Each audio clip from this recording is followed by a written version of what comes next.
Hello भाइ बहिनीहरू, welcome to my new video. So आज चाहिँ हाम्रो लेक्चर नम्बर 4 छ र लेक्चर नम्बर 4 मा चाहिँ हामीले प्रोटोजोन प्रोटिस्टको बारेमा पढ्छौँ र आज चाहिँ प्रोटोजोन प्रोटिस्टको फर्स्ट लेक्चर हो। यो चाहिँ सुरु गर्दैछौँ। हामीले योभन्दा अगाडि चाहिँ जुन प्रोटिस्टाको हुन्छ नि दुईवटा ग्रुपको बारेमा पढिसकेका छौँ। प्रोटिस्टाको के पढेर भने हामीले एउटा फोटोसिन्थेटिक प्रोटिस्ट, अर्को यो स्लाइम मोल्डको बारेमा पढ्यौँ।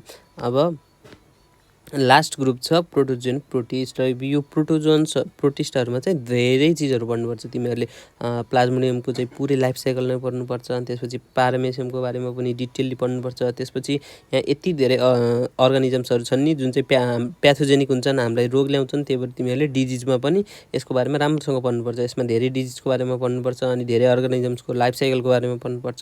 सो अनि प्रोटोजोन प्रोटिस्ट चाहिँ एकदमै इम्पोर्टेन्ट छ सीको पोइन्ट अफ भ्यूबाट पनि। अनि यसको जुन क्वेसन्सहरू हुन्छ नि, यसको भार कति छ क्वेसनको त्यस पनि धेरै छ यसको। त्यही भएर यो एकदम इम्पोर्टेन्ट टपिक छ। सो यसलाई चाहिँ राम्रोसँग हेर्नु होला। मैले चाहिँ यसलाई चाहिँ एकदम सिस्टमेटिक वेमा टेबलहरू बनाएर राखिदिएको छु। आज चाहिँ हामीले यो टेबलसम्म पढ्छौँ र यसमा चाहिँ मैले कसरी सम्झिन सकिन्छ र यसमा चाहिँ तपाईँहरूले खास पढ्नुपर्ने के हो त्यो कुराहरू ठ्याक्क भनिदिन्छु। धेरै एक्स्ट्रा कुरा गर्दिनँ है। ल सुरु गरौँ। सुरुको पोइन्टबाट जाऊँ। यसको जेनरल क्यारेक्टरिस्टिक्सहरू के छन् प्रोटोजोन प्रोटिस्टहरूको। Separated from animal kingdom by Robert Whittaker. अब यो रोबर्टले चाहिँ के गर्यो भन्दाखेरि जुन चाहिँ हाम्रो युनिसेलुलर अर्गानिजम्सहरू थियो नि, यो चाहिँ एनिमल लाइक, जुन चाहिँ एनिमल लाइक थिए। यो प्रोटोजोन प्रोटिस्ट भनेको चाहिँ के हुन्छ अरे, एनिमल लाइक हुन्छ। यसको क्यारेक्टर्सहरू चाहिँ सबै एनिमल लाइक हुन्छ। तर यिनीहरूलाई चाहिँ किङडम एनिमेलियामा राखिएन। किन राखिएन भन्दाखेरि यिनीहरू चाहिँ युनिसेलुलर थिए। जस्तै स्लाइम मोल्ड्सहरूलाई पनि हामीले फङ्गसमा राखिएन भनेको थियो नि त्यो पहिलो लेक्चरमा, 5th लेक्चरमा। त्यसै गरी यो प्रोटोजोन प्रोटिस्टहरूलाई पनि एनिमलको क्यारेक्टर्स भए तापनि यसलाई किङडम एनिमलमा राखिएन किनभने यिनीहरू युनिसेलुलर थिए। सो रोबर्टले चाहिँ के गर्यो भन्दाखेरि यो युनिसेलुलर अर्गानिजम भएको कारणले यसलाई किङडम एनिमलियाबाट छुट्याएर किङडम प्रोटिस्टामा राखियो। केसमा राखियो अरे, किङडम प्रोटिस्टामा राखियो। किङडम प्रोटिस्टा कसले ल्याएको थियो अरे, अर्नेस्ट ह्याकरले ल्याएको थियो। सो अर्नेस्ट ह्याकरले जुन थ्री किङडम सिस्टम अफ क्लासिफिकेसनमा किङडम प्रोटिस्ट भनेर ल्याएको थियो त्यसमा चाहिँ रोबर्ट व्हिटेकरले ल्याएर राखिदियो। सो यो चाहिँ त्यति इम्पोर्टेन्ट छैन, जस्ट जान्नु पऱ्यो, कन्फ्युजन हुनु भएन फेरि है। यो कुरा चाहिँ इक्जाम पोइन्ट अफ भ्यूले इम्पोर्टेन्ट नभए पनि यो कुरा जानेपछि चाहिँ अगाडि कन्फ्युजन हुनु। अब माइक्रोस्कोपी युनिसेलुलर र असिलुलर भनेको छ। माइक्रोस्कोपी त अब यिनीहरू युनिसेलुलर हुन्छन् अनि एकदम साइज सानो हुन्छ है, त्यही भएर यिनीहरू माइक्रोस्कोप भए। अनि अर्को कुरा चाहिँ के छ भन्दाखेरि युनिसेलुलर असिलुलर भनेको छ। अब यो चाहिँ के भन्न खोजेको भन्दाखेरि युनिसेलुलर त त्यो मैले बुझिहाल्नु भयो। असिलुलर भनेको चाहिँ कसरी भन्न खोजेको भन्दाखेरि जस्तै सेलुलर अर्गानिजम्स भनेको चाहिँ त्यस्तोलाई भन्छ जसको चाहिँ एउटा सेलमा एउटा मात्रै न्युक्लियस छ। खास हुनुपर्ने त्यही हो नि त। हुनुपर्ने चाहिँ के भन्दाखेरि एउटा सेलभित्र एउटा मात्रै न्युक्लियस हुनुपर्ने हो। तर कुनै अर्गानिजम्सहरू जस्तै यो पारामेसियम हुन्छ नि, यसमा चाहिँ दुईवटा होइन मेगा न्युक्लियस र माइक्रो न्युक्लियस भन्ने हुन्छ। सो जसमा चाहिँ न्युक्लियसको नम्बर चाहिँ एउटै सेलमा एकभन्दा बढी छ है, तिनीहरूलाई चाहिँ असिलुलर अर्गानिजम्सहरू भनिन्छ। सो यसमा चाहिँ न्युक्लियसहरू दुईवटा अथवा त्योभन्दा नि बढी हुन्छ नि के यो प्रोटोजोन प्रोटिस्टहरूमा। त्यही भएर यिनीहरूलाई चाहिँ असिलुलर अर्गानिजम्स पनि भनिन्छ। सो यसमा चाहिँ माइक्रोस्कोपी युनिसेलुलर अथवा असिलुलर अर्गानिजम्सहरू पाइने रहेछ जसको सेलमा चाहिँ एउटा अथवा एउटाभन्दा बढी न्युक्लियसहरू पाइने रहेछ। अनि अर्को के भनेको छ, युजुअली सिमेट्रिकल भनेको छ, सरी असिमेट्रिकल भनेको छ। असिमेट्रिकल हुन्छन् प्रोटोजोन प्रोटिस्टहरू चाहिँ असिमेट्रिकल, अथवा यिनीहरूलाई चाहिँ कुनै हाफबाट नि काटेर दुईवटा इक्वल हाफमा बाँड्न सकिँदैन। तर यहाँ एक्सेप्सन्स पनि छन् जुन चाहिँ फेरि एकदम इम्पोर्टेन्ट छ। यो एक्सेप्सन चाहिँ इम्पोर्टेन्ट छ है। एउटा छ गियाडिया अथवा गियाडिया लिम्लिया भन्ने तिमीहरूले पढ्नुपर्छ है। र अर्को चाहिँ यहाँ भल्बक्स राखिदिएको छु मैले इक्जाम्पल, जुन चाहिँ स्पेरिकल्ली सिमेट्रिकल हुन्छ। स्पेरिकल सिमेट्री चाहिँ एकदम रेयर सिमेट्री हो। यो चाहिँ भल्बक्समा अनि अरू केही एकदम के रेयर अर्गानिजम्सहरूमा पाइन्छ। अनि बाइलेटरल सिमेट्री चाहिँ धेरै जसो फाइलमहरूमा पाइन्छ भनेको थिएँ मैले अगाडिको लेक्चर्सहरूमा। र यो चाहिँ प्रोटोजोन प्रोटिस्टको गियाडीमा पनि पाइने रहेछ। र गियाडिया ल्याम्लिया चाहिँ मैले यहाँ लेखिदिन्छु। यसले चाहिँ grand old man of intestine पनि भनिन्छ, grand old man of intestine पनि भनिन्छ। यो चाहिँ बिस्तारै आउँछ, पछि मैले गियाडीको बारेमा डिटेलमा तिमीहरूलाई पुरै लाइफ साइकल सहित पढाइदिन्छु। त्यति बेला चाहिँ यो कुरा आइहाल्छ है, यसमा हात्तिनु पर्दैन। यसमा चाहिँ बाइलेटरल सिमेट्री पाइदो रहेछ। दुई बाइलेटरल सिमेट्री भनेको बिचबाट काटेर दुईवटा इक्वल हाफमा आउँछ भनेको थिएँ मैले। अनि अर्को स्पेरिकल सिमेट्री चाहिँ एकदम रेयर सिमेट्री जुन चाहिँ भल्बक्समा पाइन्छ। अब स्पेरिकल सिमेट्री भल्बक्समा कसरी पाइन्छ भनेर सम्झिन सक्छौ भने यहाँ हेर दुईवटा ओछै, अनि यो दुईवटा सर्कललाई चाहिँ मैले के भनेको थिएँ, एउटा सर्कललाई त्यो जताबाट काटे पनि यो जताबाट, तर डायमिटर यो बिचबाट सेन्टरबाट जानु पऱ्यो र यसले चाहिँ कुनै पनि यो डायमिटरले चाहिँ यो सर्कललाई इक्वल हाफमा मार्छ। सो ओ छ नि यहाँ दुईवटा, यो दुईवटा सर्कल हेरेर चाहिँ तिमीहरू स्फेरिकल सिमेट्री हुँदो रहेछ भलबक्समा भनेर त्यसरी पनि निमोनिस्टबाट जान्न सक्छौ। यसमा पनि केही गाह्रो कुरा छैन। अनि अर्को चाहिँ यहाँ के भनेको छु मैले फ्री लिभिङ भनेको छु। अब फ्री लिभिङ भनेको चाहिँ के हुन्छ भन्दाखेरि जुन चाहिँ प्यारासाइटिक हुँदैनन्, आफूले चाहिँ कुनै पनि होस्टमा डिपेन्ड नभइकन बाहिर जुन बस्छ नि तिनीहरूलाई चाहिँ फ्री लिभिङ भनिन्छ। अब हेटेरोट्रोफिक चाहिँ हुन्छ नि यिनीहरू, अटोट्रोफिक त हुन्न, तर प्यारासाइटिक नै हुनुपर्छ भन्ने पनि छैन कि साना अर्गानिजम छन् भन्दैमा प्यारासाइटिक हुनुपर्छ, कुनै पनि होस्टभित्रै बस्नुपर्छ भन्ने छैन। यिनीहरू बाहिर आनन्द सीमा, ओसनमा, पानीहरूमा, यत्तिकै अरू सब्सटेन्सहरूमा यत्तिकै टाँसिएर बस्न पनि सक्छन्। जस्तै अमोइबा, युग्लिना, भोल्बक्स र पारामेसियम। अमिबा र एन्टामोइबा भन्ने कुरा एउटा पढ्नुपर्छ तिमीहरूले है। अर्को चाहिँ युग्लिनाको बारेमा पनि मैले पढाइसकेको छु। युग्लिनालाई चाहिँ यहाँ पनि राखिएको छ किन भन्दाखेरि यो कनेक्टिङ लिङ्क बिट्विन एनिमल र प्लान्ट भन्छ, त्यही भएर युग्लिना चाहिँ कहिलेकाहीँ यो प्रोटोजोन प्रोटिस्टको इक्जाम्पलमा पनि राखिदिएको हुन्छ। तर मैले चाहिँ युग्लिना पढाइसकेको छु, त्यही भएर यो चाहिँ अहिले यहाँबाट हटाइदिउँ। सो यसमा चाहिँ के पढ तिमीहरूले तीनवटा इक्जाम्पल चाहिँ अमिबा पनि फ्री लिभिङ रहेछ, अर्को भोल्बक्स फ्री लिभिङ रहेछ, अनि अर्को चाहिँ यहाँ लेखिदिएको छु मैले पारामेसियम जुन पनि फ्री लिभिङ हुने रहेछ है। र तीनवटा इक्जाम्पल्स चाहिँ इम्पोर्टेन्ट छ। यता मैले पारामेसियम लेखिदिन्छु। पारामेसियमको बारेमा पनि तिमीहरूले राम्रोसँग पढ्नुपर्छ है, इम्पोर्टेन्ट छ। अनि अर्को चाहिँ यहाँ प्यारासाइटिक लेख्दैछु। प्यारासाइटिकमा चाहिँ के पर्ने भयो, एन्टामोइबा जस्तै यहाँ हेरेर कति राम्रोसँग देखाइदिएको छु। अमिबा चाहिँ फ्री लिभिङमा छ, एन्टामोइबा चाहिँ प्यारासाइटिकमा। एन्टा भनेपछि एन्टी भनेपछि नराम्रो, सधैँ नराम्रो सम्झिने। अमिबा भनेको चाहिँ राम्रो है। एन्टामोइबा भनिसकेपछि अमोइबा त अमोइबा नै हो, तर एन्ट भनेपछि नराम्रो, एन्टी भनेको नराम्रो हुन्छ नि। जस्तै एन्टी भनेको भिलेन, नराम्रो, अपोजिट, नेगेटिभ भन्ने बुझिन्छ नि। सो एन्टामोइबा भनेको चाहिँ नराम्रो, जुन चाहिँ प्यारासाइटिक हुन्छ। प्यारासाइटिक भनेको तिमीले रगत चुस्ने अर्गानिजम सधैँ नराम्रो, नेगेटिभ भनेर सम्झियो। एन्टामोइबा भनेको चाहिँ प्यारासाइटिक हुँदो रहेछ। अनि अर्को ट्रिप्यानोसोमा भन्ने हुन्छ। अब ट्रिप्यानोसोमा पनि धेरै स्पेसिसहरू पाइन्छ है, यो पनि के हुँदो रहेछ, प्यारासाइटिक हुँदो रहेछ। अनि अर्को गियाडिया लिम्लिया जुन चाहिँ मैले अघि नै भनिसकेँ। यसमा के अरे इम्पोर्टेन्ट कुराहरू, गियाडिया लिम्लिमा चाहिँ यसलाई चाहिँ grand old man of intestine भन्दो रहेछ है। अब ग्रान्ड ओल्ड म्यान भनेपछि तिमीले कसरी सम्झिन सक्छौ भने ग्रान्ड ओल्ड म्यान भनेपछि के हुन्छ, बायोलेटरल सिमेट्री हामीलाई बिचबाट काटेपछि दुईवटा इक्वल हाफमा बाँडिन्छ। सो गियाडिया लिम्लिया चाहिँ ग्रान्ड ओल्ड म्यान हो र यो पनि बायोलेटरली सिमेट्रिकल हुँदो रहेछ, त्यसरी पनि तिमीहरूले सम्झिन सक्छौ। अनि अर्को चाहिँ ट्राइकोमोनस रहेछ, लिस्मानी रहेछ, लिस्मानिया डोनोमानीको बारेमा तिमीहरूले राम्रोसँग पढ्नुपर्छ है। यो इक्जाम्पल पनि एकदम इम्पोर्टेन्ट छ प्यारासाइटिकमा। अनि प्लाज्मोनियाको बारेमा त तिमीहरूले पुरै लाइफ साइकल पढ्नुपर्छ है। फिमेल एनोफिलिस मस्किटोमा के हुन्छ सबै कुरा पढ्नुपर्छ। अनि अर्को बेलान्टिडियम छ। सो यो इक्जाम्पल्सहरू चाहिँ मैले एकदम चुज गरेर राखिदिएको। यो चाहिँ घटाउनै पाएन। यति इक्जाम्पल्सहरू चाहिँ तिमीलाई जसरी भए पनि याद हुनुपर्छ, लेखेर अथवा पढेर 2-4 चोटि लेखेर हुन्छ कि कसरी हुन्छ याद गर्नु पर्यो। अनि अर्को चाहिँ कुरा के छ, अब जुन कुनै फाइनल पढ्दा पनि रिप्रोडक्सनको बारेमा त पढ्नु नै पऱ्यो, किनभने एकदम इम्पोर्टेन्ट छ यो। असेक्सुअल अर्थात् सेक्सुअल, अब धेरै जस्तो चाहिँ यहाँ असेक्सुअल नै हुन्छ, तर कुनैमा चाहिँ अब सधैँ असेक्सुअल गरेर मात्रै हुँदैन थियो। असेक्सुअल रिप्रोडक्सनलाई चाहिँ के गर्छ भन्दाखेरि अर्गानिजम्सलाई विक बनाइदिन्छ है। तिनीहरूको जुन डटर अर्गानिजम्सहरू हुन्छ नि तिनीहरूलाई चाहिँ विक बनाइदिन्छ। सेक्सुअल रिप्रोडक्सन पनि गर्नुपर्छ रिजुमिनेसनको लागि अथवा एक्टिभ हुनको लागि, एकदम राम्रो तगडा खाले अर्गानिजम्स निकाल्नको लागि सेक्सुअल रिप्रोडक्सन पनि बेला भइराख्नुपर्छ। अब अर्को छ usually haploid individual is found, यो पनि इम्पोर्टेन्ट नै छ है, थाहा पाउनुपर्छ ह्याप्लोइड अर्गानिजम्स हुन्छ अथवा एन नम्बर अफ क्रोमोजोम्स हुन्छ भन्ने कुरा है। अनि अर्को चाहिँ सिस्ट फर्मेसन, यो एकदम इम्पोर्टेन्ट कुरा छ, मैले हाइलाइट गरेर देखाएको छु। धेरै जसो प्रोटोजोन्सहरूमा चाहिँ सिस्ट फर्मेसन हुन्छ। सिस्ट भनेको चाहिँ जुन कुनै अर्गानिजम हुन्छ नि, एउटा अर्गानिजम छ भने यसले कुनै पनि आफू वरिपरि खतरा देखाइदियो अथवा यसको सराउन्डिङमा त्यति राम्रो फेभरेबल कन्डिसन छैन यसको लागि भने यसले चाहिँ आफ्नो वरिपरि, अब त्यो चाहिँ 1 लेयरको हुनसक्छ, 2 लेयरको हुनसक्छ अथवा 3 लेयरको अथवा योभन्दा नि बढी लेयरको हुनसक्छ। यसले चाहिँ प्रोटेक्टिभ कभरिङ आफूमाथि लिएर आउँछ कि जस्तै एउटा अर्गानिजम चाहिँ यहाँ यसरी बसेको छ, यसको चाहिँ अब जस्तै ब्याक्टेरियालाई लिम, ब्याक्टेरिया यहाँ बसेको छ, यसलाई चाहिँ बाहिरबाट एन्टिबायोटिक हाल्यो भने यसले सकेसम्म चाहिँ आफ्नो वरिपरि आफूले बचाउने कोसिस गर्छ। जस्तै हामी पनि आफूले बचाउने कोसिस गर्छौँ, त्यसै गरी युनिसेलुलर अर्गानिजम्सहरूले पनि आफूले बचाउने कोसिस गर्छ अनफेभरेबल कन्डिसनहरूमा है, आफू बाँच्नु छ जसै। सो यिनीहरूले चाहिँ आफ्नो वरिपरि एउटा प्रोटेक्टिभ लेयर फर्म गर्छन् जसलाई चाहिँ सिस्ट भनिन्छ है।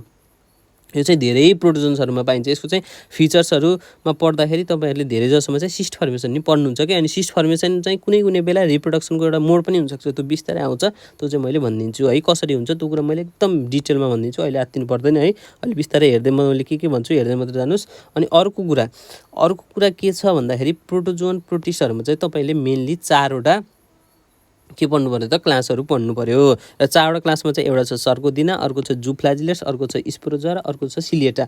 अनि यो चाहिँ तपाईँले सोध्न सक्नुहुन्छ दाइ यो 4वटा क्लासहरूमा चाहिँ कसरी डिभाइड गरिएको छ प्रोटोजोन प्रोटिस्टलाई भनेर सोध्नुहुन्छ भने 4वटा क्लासमा चाहिँ कसरी डिभाइड गरिएको छ भन्दाखेरि यिनीहरूको लोकोमोटरी अर्गान्सको आधारमा यिनीहरू कसरी हिँड्छन् त। लोकोमोटरी अर्गान्स भनेको यिनीहरू चाहिँ हिँड्नको लागि कस्तो खाले अर्गान्स प्रयोग गर्छन् त, अथवा यिनीहरूमा लोकोमोटरी अर्गान्स छ कि छैन, तर छ भने कस्तो खाले छ, त्यो आधारमा चाहिँ यिनीहरूलाई 4वटा क्लासमा डिभाइड गरिएको छ।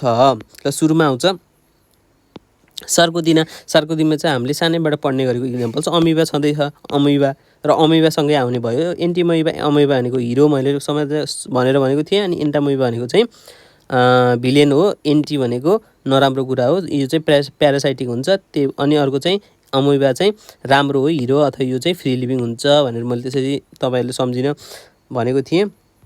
अब हामी सुरुमा सार्कोदिना। सार्कोदिनामा चाहिँ के हुन्छ लोकोमोटरी अर्गान्स भन्दाखेरि स्युडोपोडिया हुन्छ। सार्कोदिनामा अमिबा पर्छ, एकदम सिम्पल कुरा हो है। सार्कोदिनामा अमिबा पर्छ र अमिबा चाहिँ अमोबियोड मुभमेन्टको लागि स्युडोपोडिया हुन्छ। यो त हामीले सानैदेखि पढेको, यसमा त केही गाह्रो कुरै छैन। ल सार्कोदिना यति मात्र हजुर सम्झिनु पर्ने, अरू त नामबाट सबै थाहा हुन्छ। ल जु फ्ल्याजिलेट्स भनिन्छ। फ्ल्याजिलेट्स भनेपछि पछाडि फ्ल्याजिलेट्स आएको छ। जु भनेको एनिमल भन्न खोजेको है, यो चाहिँ एनिमल लाइक प्रोटिस्ट भन्न खोजेको यो टर्मले चाहिँ। अर्को फ्ल्याजिलेट्स भनेको चाहिँ यिनीहरूमा फ्ल्याजिला हुन्छ, लोकोमोसनको लागि एकदम सजिलो छ। फ्ल्याजिला हुन्छ अथवा एउटा नि हुन सक्यो, त्योभन्दा बढी नि हुनसक्छ है, एकदम केही गाह्रो कुरै छैन। यसमा चाहिँ एनिमल्स जसमा चाहिँ फ्ल्याजिला हुन्छ त्यसलाई जु फ्ल्याजिलेट्समा राखियो। युनिसेलुलर अर्गानिजम्स है, फ्ल्याजिला हुने भयो यसमा चाहिँ। अर्को छ स्पोरोजोआ। स्पोरोजोआमा चाहिँ कसरी सम्झिन सक्नुहुन्छ भने स्पोरोजोआमा चाहिँ स्पोर्स भनेर सम्झिनु अब है।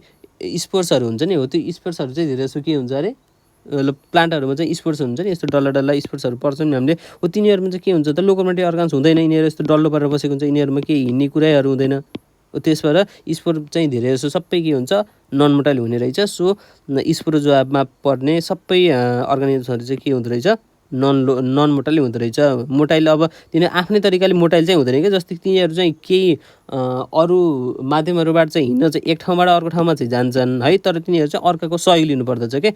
कुनै एउटा वाटर करेन्ट हुनसक्छ, कुनै एउटा होइन अरू वाइन्ड करेन्ट हुनसक्छ, हो तिनीहरूबाट चाहिँ एक ठाउँबाट अर्को ठाउँमा चाहिँ जान्छन्, तर आफ्नै जुन छ नि आफ्नै हेल्पले चाहिँ तिनीहरू एक ठाउँबाट अर्को ठाउँमा जान सक्दैन। यिनीहरूमा चाहिँ लोकोमोटरी अर्गान्स हुँदैन। सो स्पोरोजोआमा चाहिँ कुनै पनि लोकोमोटरी अर्गान्स हुँदो रहेछ, यो पनि हुँदो रहेछ, यो पनि थाहा पाउनु पऱ्यो। अनि अर्को चाहिँ सिलिएटा। सिलिएटा भनेपछि सिलिया यहीँ छ, यो अगाडि सिलिया आफै लेखिदिएको छ, cilia present throughout the body. यो चाहिँ एकदम सजिलो कुरा भयो है। सो के भने अरे मैले लोकोमोटरी अर्गान्सको आधारमा चाहिँ किङडम प्रोटिस्टाको प्रोटोजोन प्रोटिस्ट भन्नेलाई चाहिँ 4वटा क्लासमा डिभाइड गरेको छ। सुरुमा आयो सार्कोदिना जसमा चाहिँ स्युडोपोडिया हुन्छ लोकोमोटरी अर्गान्सको लागि। जु फ्ल्याजिलेट्समा फ्ल्याजिलेट्स आएको छ, फ्ल्याजिला हुने भयो। स्पोरोजोआमा स्पोर्स भनेपछि यिनीहरूमा केही पनि नहुने भयो, लोकोमोटरी अर्गान्स नै छैन। अनि अर्को छ सिलिएटा। सिलिएटामा चाहिँ यहाँ सिलिया आइसक्यो। अनि एउटा क्वेसन चाहिँ के आएको थियो भनेर तिमीहरूले सोध्छौ मलाई भने यहाँबाट कुन क्वेसन कस्तो खाले आएको थियो भनेर मैले एउटा क्वेसन तिमीहरूलाई लेखिदिन्छु यहाँ। यो कहिलेको क्वेसन चाहिँ मैले थाहा छैन, तर which class of protozoa is not named after its locomotory organs भनेको छ। अनि यसकोमा चाहिँ अप्सनहरू यही 4वटा राखिदिएको थियो। अब के हुने भयो त सार्कोदिना, जुफ्लेट्स, स्पोरोजोआ, सिलिएटा राखिदिएको छ। यसको एन्सर चाहिँ के हुने भयो अरे तपाईँहरूलाई थाहा छ, स्पोरोजोआ हुने भयो। यसमा चाहिँ लोकोमोटरी अर्गान्स नै छैन, यसमा चाहिँ यत्तिकै नाम राखिदिएको छ। यो जस्तै फ्ल्याजिलेट्समा फ्ल्याजिला भएको भएर सिलिएटामा सिलिया भएर राखिदिएको छ, तर स्पोरोजोआमा चाहिँ स्पोर भन्ने कुनै स्पोरोजोआ भन्नेमा चाहिँ कुनै एउटा लोकोमोटरी अर्गान्स नै हुँदैन, तर यसको नाम चाहिँ स्पोरोजोआ यतिकै राखिदिएको छ। सो यसको एन्सर चाहिँ के हुने रहेछ, स्पोरोजोआ हुने रहेछ। यो चाहिँ यो मेडिकल इन्ट्रान्स एक्जामिनेसनमै आएको क्वेसन हो है, नेपालमै आएको क्वेसन हो है, यो चाहिँ एकदम इम्पोर्टेन्ट थियो। अनि अर्को के छ भन्दाखेरि अब सार्कोदिनामा चाहिँ अमिबा। सार्कोदिनामा चाहिँ मेन मेम्बर भनेको चाहिँ अमिबा हो है। अमिबाको नि अमिबा प्रोटिस्ट भन्ने मेन अर्गानिजम हो। यसलाई सम्झिएर चाहिँ तपाईँले अरू सबै क्यारेक्टर्सहरू यसरी राख्न सक्नुहुन्छ। अब हेर्नुहोस् अमिबामा चाहिँ हेर बडी सेप कस्तो छ, हेर यी बडी सेप चाहिँ कुनै डिफ्रेन्ट सेप छ त, यसको के सेप भन्ने हो, यसलाई कुनै सेप छ त यसको। सो यसमा चाहिँ सेप कुनै पनि डिफिनेट सेप छैन। सो यसलाई चाहिँ डिफिनेट सेप विथआउट डेफिनेट सेप भनेर मैले यहाँ लेखिदिएको छु। अब किन हुन्न त यसको डिफिनेट सेप भनेर सोध्छौँ भने यसमा चाहिँ यो पेलिकल लेयर नै हुँदैन क्या। पेलिकल लेयर भनेको चाहिँ एउटा प्रोटिनबाट बनेको लेयर हो है, जुन चाहिँ सेल मेम्ब्रेनको तलपट्टि हुन्छ बेसिकल्ली है। सो यसले चाहिँ यो पेलिकलले चाहिँ के गर्छ भन्दाखेरि पेलिकलले चाहिँ कुनै पनि अर्गानिजम चाहिँ अथवा युनिसेलुलर अर्गानिजम यस्तो प्रोटोजोन्सहरू छ भने यिनीहरूलाई चाहिँ एउटा डिफिनेट सेप दिन्छ कि यिनीहरू चाहिँ हार्ड कभरिङ हो पेलिकल्स भनेको है। अब हार्ड कभरिङ बाहिरबाट भएपछि चाहिँ यसले शरीरलाई यता यता यसरी आउन दिने भएन नि त, एउटा डिफिनेट सेपमै राख्ने भयो नि त। सो त्यसले चाहिँ डिफिनेट सेपमा राख्ने भयो। तर अमिबामा चाहिँ त्यस्तो कुनै पनि पेलिकल्सहरू नहुने भएकोले है यसमा चाहिँ डिफिनेट सेप हुने भएन। अनि यो पनि एकदम इम्पोर्टेन्ट छ। अमिबामा अथवा यो क्लास 4 को दिनमा चाहिँ के हुने रहेछ, डिफिनेट सेप नहुने रहेछ। यसमा चाहिँ नेकेड बडी हुँदो रहेछ। नेकेड बडी किन हुँदो रहेछ भन्दाखेरि यिनीहरूमा चाहिँ पेलिकल नहुने रहेछ। अनि अर्को यहाँ के भनेको छ, मोस्टली फ्री लिभिङ र सम प्यारासाइट। मैले भनिसकेँ प्यारासाइटमा चाहिँ के पर्छ अरे, एन्टामोइबाको डिफ्रेन्ट स्पेसिसहरूमा चाहिँ प्यारासाइट हुन्छन्। अनि अर्को मोस्टली फ्री लिभिङ भनेको चाहिँ अमिबाहरू पर्ने छ है। यो चाहिँ एकदम इम्पोर्टेन्ट छ। सो 4 को दिनमा चाहिँ के भने अरे मैले मेन इम्पोर्टेन्ट कुरा, एउटा स्युडोपोडा हुँदो रहेछ, अनि अर्को चाहिँ मोस्टली फ्री लिभिङ र के प्यारासाइटहरू हुँदो रहेछ। अनि सबैभन्दा इम्पोर्टेन्ट चाहिँ यसमा पेलिकल नहुने भएकाले यसको बडी चाहिँ नेकेड हुँदो रहेछ, नाङ्गो हुँदो रहेछ, र यसमा चाहिँ डिफिनेट सेप पनि नहुने रहेछ। सो यो पनि एकदम इम्पोर्टेन्ट कुरा छ है। अब यसरी अमिबा र एन्टामिबा कसरी सम्झिने भनेर मैले एट आमेन लेखिदिएको छु। आमेन भन्ने वर्ड जानेको छ होला तिमीहरूले, आम इन है। एन्टामोइबा र अमिबा चाहिँ केसमा पर्दो रहेछ, सार्कोनिना क्लासमा पर्दो रहेछ। अब जू फ्लाजिलेट्स आयो, जू फ्लाजिलेट्स हेर है, यहाँ फ्लाजेला भन्ने टर्म आइसकेको छ। सो फ्लाजेला हुन्छ, यसमा एउटा अथवा एउटाभन्दा बढी फ्लाजेला हुन्छ। अनि यसमा चाहिँ मोस्टली फ्री लिभिङ हुन्छन् कि प्यारासाइट है। अनि अर्को चाहिँ के छ भन्दाखेरि यहाँ पेलिकल्स प्रेजेन्ट हुन्छ है। अब हेर, सार्कोदिना मात्रै एउटा त्यस्तो क्लास हो जसमा चाहिँ यो पेलिकल पाइँदैन। अमिबा मात्रै त्यस्तो एउटा अर्गानिजम हो, अथवा एन्टामोइबा र अमिबा त्यस्तो अर्गानिजमहरू हो जसमा चाहिँ डिफिनेट सेप हुँदैन। तर अरू यहाँ सबैमा हेर, यो तिनटै सबै क्लासहरूमा चाहिँ पेलिकल्स पाइन्छ। अझ यो स्प्रोजोमा चाहिँ थिक पेलिकल्सहरू पाइन्छ। अनि अर्को हेर, यो जूफ्लाजिलेट्समा चाहिँ मैले के भन्छु, अर्को मेन इम्पोर्टेन्ट कुरा चाहिँ मैले के भन्छु भन्दाखेरि यसको इक्जाम्पल्सहरू भन्छु, एकदम मेन इम्पोर्टेन्ट कुरा। यो जूफ्लाजिलेट्सको यति धेरै अर्गानिजम छ र सबै अर्गानिजमहरू चाहिँ हाम्रो इन्ट्रान्स पोइन्ट अफ भ्यूबाट एकदम इम्पोर्टेन्ट छ। ल सुरुमा चाहिँ भल्भक्स पढ्नु पऱ्यो, ट्रिप्यानोसोमा पढ्नु पऱ्यो, यसको पनि डिफ्रेन्ट स्पेसिस हुन्छन् त्यो पढ्नु पऱ्यो। अर्को लिस्मानिया पढ्नु पऱ्यो, गियाडिया पढ्नु पऱ्यो र प्रोटेरोस्पिन्जिया पढ्नु पर्ने रहेछ है। अब यो 1 2 3 4 5वटा इक्जाम्पल छन्, तिनीहरूले चाहिँ आफै न्युमोनिक्स बनाऊ। मैले न्युमोनिक्स बनाइदिन्थेँ, न्युमोनिक्स बनाउने केही ठुलो कुरा होइन। सो न्युमोनिक्स बनाउँदा चाहिँ के हुन्छ भन्दाखेरि मैले न्युमोनिक्स बनाइदिएपछि चाहिँ तिमीहरूले आफूले खोज्ने र आफूले लामो समयसम्म सम्झिन सक्ने जुन एउटा तिमीहरूमा त्यो क्यापेबिलिटी छ त्यो चाहिँ तिमीहरू बिर्सिन्छौ के, सबै ममा भर परेर हुँदैन। सो यसको चाहिँ आफै तिमीहरूले न्युमोनिक्स बनाएर घोक्न सक्नुपर्छ। यो 5वटा चाहिँ घटाउनु नै हुँदैन है, अरू थप्न सक्छौ। बरु यहाँ अर्गानिजमहरू अरू नै हुनसक्छन् इम्पोर्टेन्ट, त्यो बिस्तारै मैले पनि पढाइदिन्छु। तर तिमीहरूले यो 5वटा भन्दा कम चाहिँ सम्झिनु भएन है। यो केसमा अरे जूफ्लाजिलेट्समा चाहिँ जसरी पनि यो 5वटा इक्जाम्पल सम्झिनु पऱ्यो है।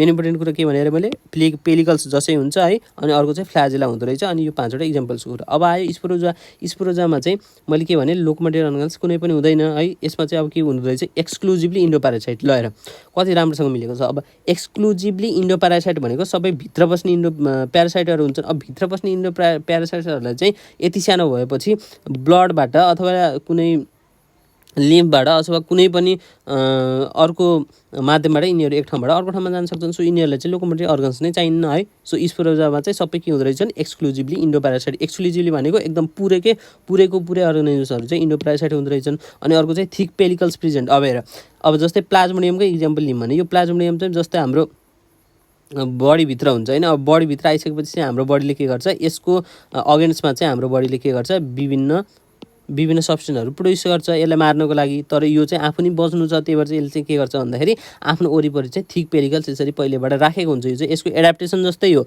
यसमा चाहिँ थिक पेरिकल्सहरू चाहिँ हुन्छ र यसले चाहिँ यो प्लाज्मोडियमलाई चाहिँ हाम्रो जुन हस्टको बडीबाट आउने विभिन्न सब्सटेन्सहरूबाट चाहिँ बचाउन मद्दत गर्दछ। यहाँ हेर पेलिकल छ यहाँ पुरै थ्रु आउट द बडी, यहाँ पेलिकल छ है। अनि अरू चाहिँ यहाँ डिफ्रेन्ट के अरे यो अर्गानल्सहरू छ, यसको बारेमा चाहिँ हामीले पढ्नु नै पर्छ। यसको पुरै लाइफ साइकलको बारेमा, प्लाज्मोडियमको पुरै लाइफ साइकलको बारेमा चाहिँ तिमीहरू एकदम डिटेलमा पढ्नुपर्छ। यो अर्को सी इक्जाममा पनि एकदम इम्पोर्टेन्ट छ है। अनि अर्को इक्जाम्पल चाहिँ के छ भन्दाखेरि यहाँ मोनोसिस्टिसको छ है। मोनोसिस्टिस र प्लाज्मोडियम चाहिँ एकदम इम्पोर्टेन्ट इक्जाम्पल्सहरू भए यो स्पोरोजाको है। अब अर्को आयो सिलिएटा क्लास। सिलिएटा क्लासमा चाहिँ के पर्छ भन्दाखेरि सिलिया भएको अर्गानिजम्सहरू पर्ने भयो, सिलिया भएको प्रोटोजन्सहरू पर्ने भयो, cilia present throughout the body, पुरै बडीभरि सिलिया हुन्छ जसले चाहिँ लोकोमोसनमा हेल्प गर्छ। अनि अर्को चाहिँ फ्री लिभिङ हुनुभयो यिनीहरू है। फ्री लिभिङ भनेको कुनै पनि होस्टमा प्यारासाइटिजम नदेखाउने। अनि अर्को चाहिँ इन्डोप्यारासाइट्स पनि हुन्छ चाहिँ। एउटा मात्रै यो क्लास हो स्पोरोजोआ जुनमा चाहिँ एक्सक्लुजिभली इन्डोप्यारासाइट्स हुन्छन्, तर हेर अरूमा चाहिँ कुनै फ्री हुन्छन् कुनै प्यारासाइट्स हुन्छन्। यसमा पनि कुनै फ्री लिभिङ कुनै प्यारासाइट छ, तर स्पोरोजोआमा चाहिँ एक्सक्लुजिभली इन्डोप्यारासाइट्स हुन्छन्, जुन चाहिँ एकदम इम्पोर्टेन्ट छ है। यो चाहिँ मैले हाइलाइट पनि गरिदिएँ है, यो चाहिँ एकदम इम्पोर्टेन्ट कुरा हो, एक्सक्लुजिभली इन्डोप्यारासाइट्स। अब अर्को आयो पेलिकल्समा प्रेजेन्ट त हुने भयो है। पेरिकल्स मैले एउटा मात्रै अमिबाको जुन क्लास छ त्यो सार्कोदिना होला त्यसमा मात्र छैन, अरू सबैमा चाहिँ पेलिकल्स छ। अनि अर्को कुरा चाहिँ यहाँ इक्जाम्पल पारामेसियम भोर्टिसिला। अब पारामेसियम चाहिँ एकदम इम्पोर्टेन्ट कुरा भयो, एकदम इम्पोर्टेन्ट इक्जाम्पल्स भयो यसको बारेमा पनि तिमीहरूले एकदम इम्पोर्टेन्टसँग सबै क्यारेक्टर्सहरू यसको लाइफ साइकलको बारेमा राम्रोसँग पढ्नुपर्छ। ल पुरै बडीभरि सिलिया नै सिलिया छ, यो सिलियाटा ग्रुपको सबै बडीभरि सिलियाटा छ है। अनि असिलुलर भन्नेको मैले कारण के भने अरे दुईवटा न्युक्लियस छ यहाँ, एउटा म्याक्रो एउटा माइक्रो है, त्यही भएर यसलाई चाहिँ असिलुलर पनि भनिन्छ है। प्रोटोजन्सहरू के हुन्छन् अरे मैले यहाँ अघि नै भनिदिएको छु, युनिसेलुलर अथवा असिलुलरी। असिलुलर किन भनेको अरे दुई वा दुईभन्दा बढी न्युक्लियस हुने रहेछ, सो त्यसलाई चाहिँ असिलुलर भनिन्छ। सेलुलर हुनको लागि चाहिँ एउटा सेलभित्र एउटा मात्र न्युक्लियस हुनुपर्छ।